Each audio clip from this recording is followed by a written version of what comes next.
Naranasan nyo na ba to guys? Yung minsan, tinry mong i-start yung Honda Civic mo.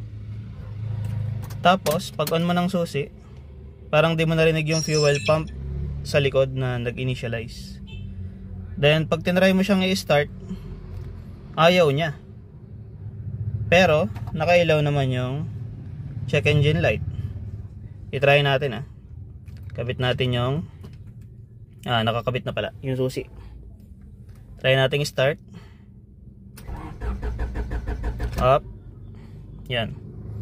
Narinig nyo guys, hindi siya umandar, hindi siya tumuloy, hindi namatay yung check engine, hindi namatay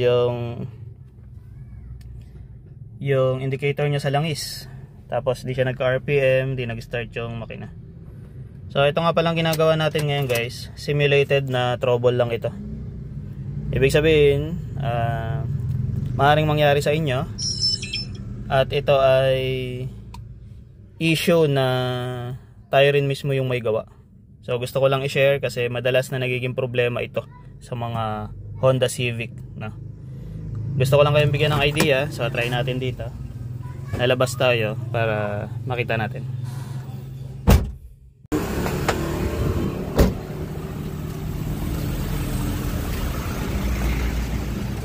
Yan, una natin check dyan is yung suspecha natin, yung main niya na fuse para sa ECU nya. Check natin yan. Actually meron itong fuse box dito sa tabi ng battery. Sa loob, sa ilalim ng driver side, meron din siya.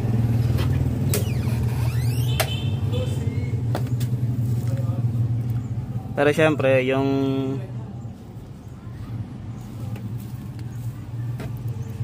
pagpopokusan natin is yung cause ng trouble. Minsan kasi maghahanap tayo ng mga fuse for check up. Ito para lang bumilis yung process na. I-check natin siya. Gamit tayo ng test light.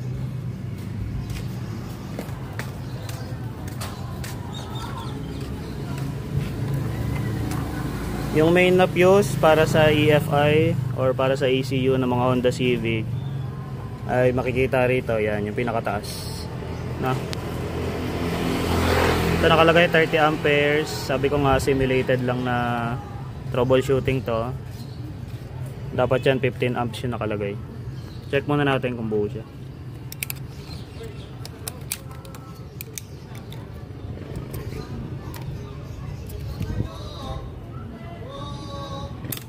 Yan, may power.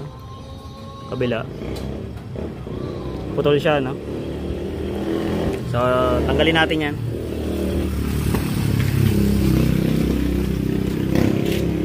Tayo plies.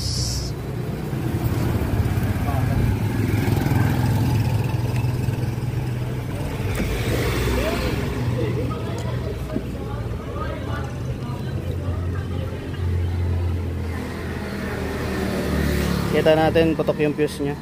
Yan. Ito mga ganitong issue, madalas mangyari yan sa mga Honda Civic. Kasi minsan, napapalitan siya ng fuse na mas mababa yung ratings. Minsan naman yung pagbabago ng temperature, mainit, nagbabago yung load ng makina, mas maraming kuryente yung kinakain niya, namumutok siya ng fuse. Pero kung minsan, kalumaan na rin. Kasi yung mga fuse usually, yan yung weakest link sa electrical system, no? Kasi nakadesign yan para magbigay ng protection. Kung minsan naman yung mga fuse na to, nagkakaroon na rin ng corrosion. Ito yung actual na fuse nya guys, yung inugot namin. Pansinin nyo, meron na siyang konting dumi. Yan. Yung mga dumi na yan, kung minsan nagkukos siya ng loose contact. Dapat siya maputi eh. Check natin yung ibang fuse natin. Yan, pag malinis yung fuse tsaka bago, ito siya. Sino may yung difference ang layo?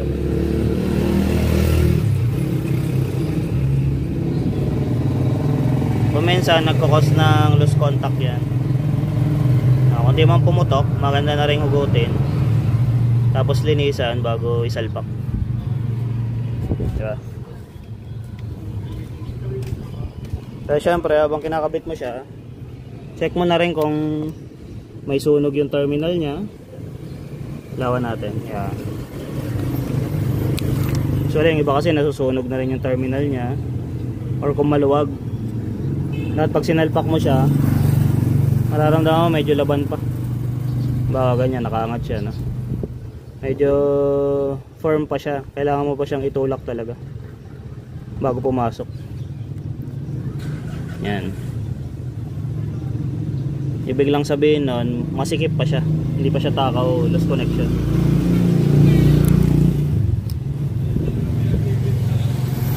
Try natin ngayon kung aandar na siya. Actually yung unit natin, maandar naman talaga yan kanina, no? So nugot lang natin yung fuse para sa demonstration, no? If ever na maka-encounter kayo ng ganyang trouble, sabi ko nga, usually fuse ang una nating tinatakbuhan o kaya main relay. Kaso yung main relay nito guys, doon pa sa ilalim, dito sa likod. So kung ako man technician, kung ako gagawa, unang check ko talaga fuse, kasi madalas ako maka-encounter ng ganung issue, no? Usually pag may mga electrical fault, fuse ang unang titignan bago ang relay, bago ang wiring, bago ang kahit ano pa man. So kung kayo guys, meron kayo Honda Civic, yung unang fuse na tatargetin nyo pag ayaw nyo mag-start, tsaka di nyo narinig yung fuel pump na gumana or nag-initialize pagka-on mo ng susi, yun ang kadalasan na tinatarget namin. On ko na, yan. Tsaka mapansin mo guys, pagkatapos siya mag-initialize, nag-off yung check engine, diba? Kanina kasi hindi, pagka-on mo ng susi, naka-steady lang yung check engine. Tapos sarado ko yung pinto para marinig niya yung sinasabi kong pag-initialize ng fuel pump. Off ko, on ko. Actually mahina yun yung tunog na yun Hindi ko alam kung rinig dyan sa inyo, pero sa personal naririnig siya. Banda dyan sa likod, yan, banda dyan sa ilalim, kasi dyan sa ilalim ang fuel pump nyan. Try natin i-start. Mag-start na. Yun. Kita natin nag-start siya, no? Start siya ng walang check engine light. Ito ay cold start guys, kaya mataas pa yung RPM nya.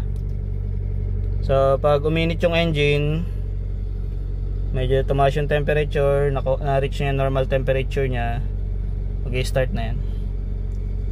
So ayun lang guys, sana nakatulong sa inyo tong simulated na troubleshooting natin. Although tayo rin na may gawa ng issue na yan, sabi ko nga madalas din namin na-encounter yan, kaya sinishare lang rin namin. So ayun guys, thank you.